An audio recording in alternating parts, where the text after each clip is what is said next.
Elizabeth I, the Virgin Queen. Who was she? Elizabeth I was a Queen of England and one of the most famous rulers in history. She was born on September 7, 1533, and ruled for 45 years from 1558 to 1603.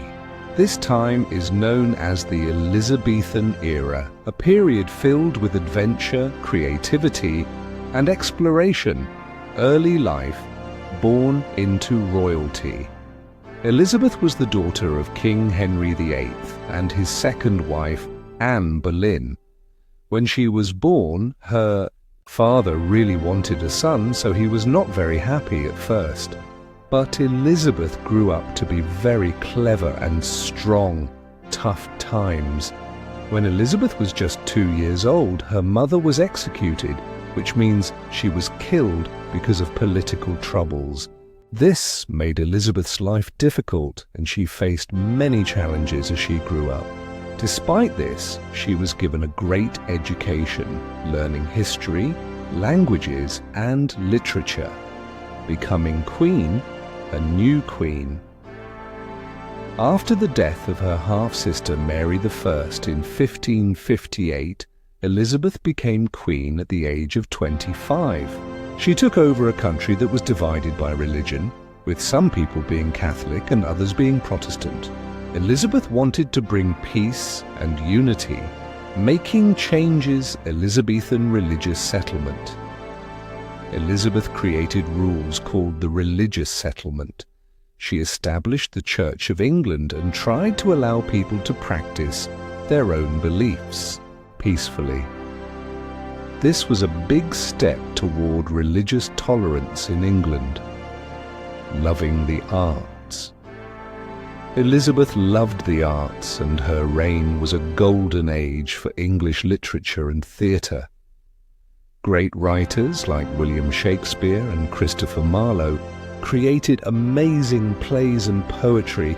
The theatres were full, buzzing with excitement as people watched performances. Exploration and adventure, brave explorers. Under Elizabeth's rule, many explorers set sail to discover new lands. Sir Francis Drake was one of the most famous explorers. He even circumnavigated the globe, which means he sailed all the way around the world.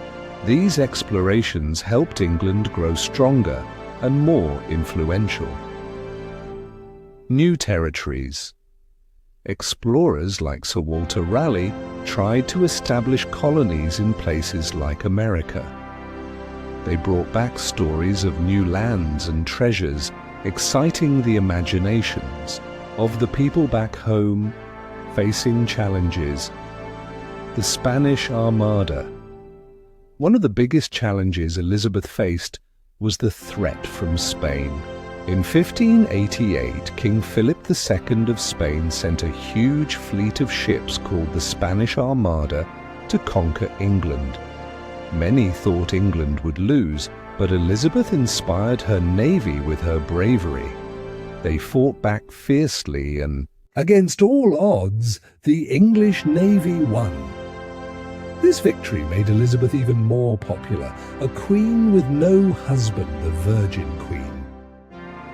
Elizabeth never married, which was quite unusual for a queen.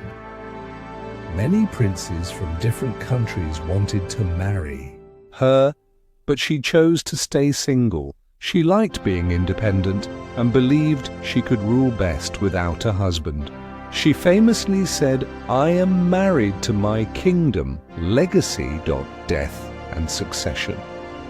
Elizabeth I died on March 24, 1603. Since she didn't have any children, her death marked the end of the Tudor dynasty. The throne passed to James VI of Scotland, who became James I of England, starting a new royal family known as the Stuart. Why is she important? Elizabeth I is remembered as one of the greatest queens in English history. She showed that a woman could be a powerful and effective ruler. her reign was filled with creativity, exploration, and strong leadership, bringing a sense of national pride to England. Cultural impact. Elizabeth's influence continues today. Many books, movies, and plays tell her story, showcasing her intelligence, courage, and dedication to her country. She is celebrated as a symbol of strength, making a lasting impact on history and inspiring future generations to dream big and be brave. Well, young historians, now you know why Elizabeth I is remembered so fondly. If you enjoyed this video, please like and subscribe. Until next time, young historians, stay curious.